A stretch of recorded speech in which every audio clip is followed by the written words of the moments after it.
Hey, sorry, I had to go offline. The software that I use for live streaming just crashed. It's the OBS. I'm not sure if that's the best streaming software.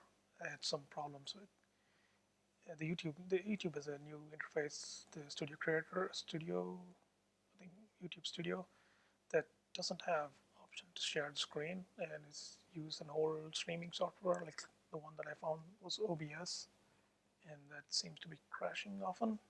If you have any better, I mean, if you have any other recommendations for a better streaming software for Mac, please let me know.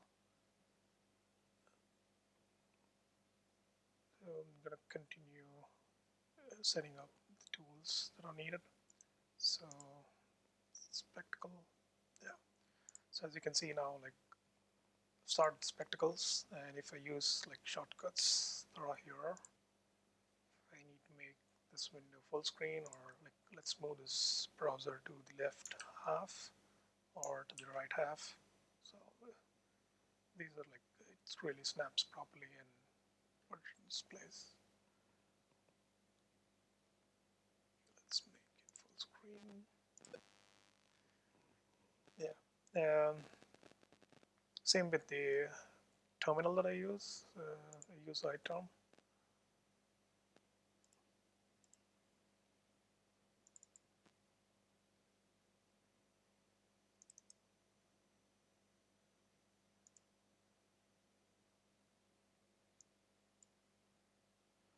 Yeah, all applications are usually installed in the application directory on Mac.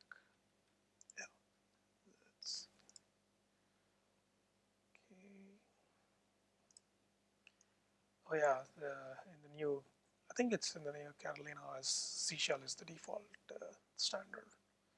So I think it was Bash before. Yeah, again, the cool feature, one of the cool features here is like I like to keep all my terminals on one,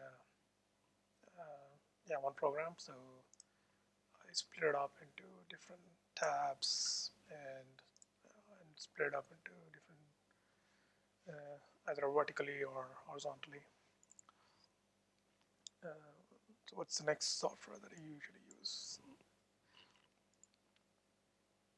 Yeah, so since it's going to be primarily web development, I need to install Node,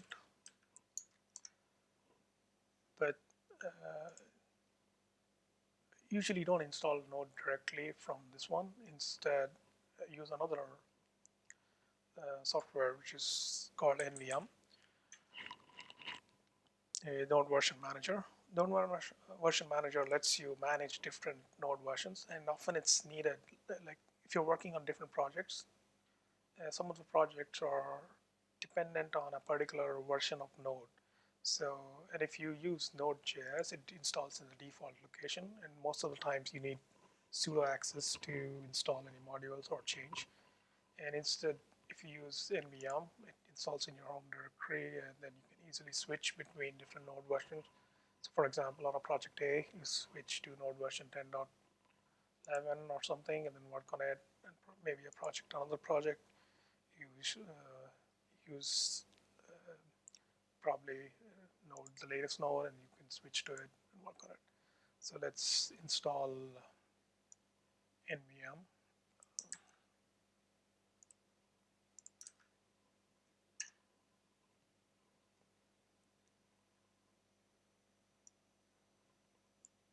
Okay, so I haven't opened Xcode yet, so probably needs to install some of the developer tools. I think by default, if you haven't opened Xcode, it doesn't install all the developer command line developer tools like Xcode Select.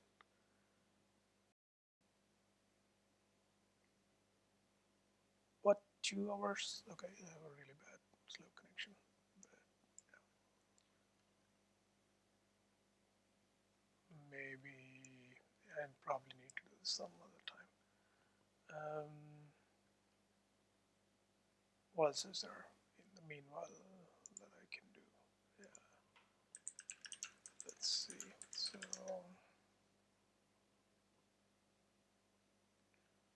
Visual Studio Code has grown to become the, I would say, the editor used by almost most people in the web development community.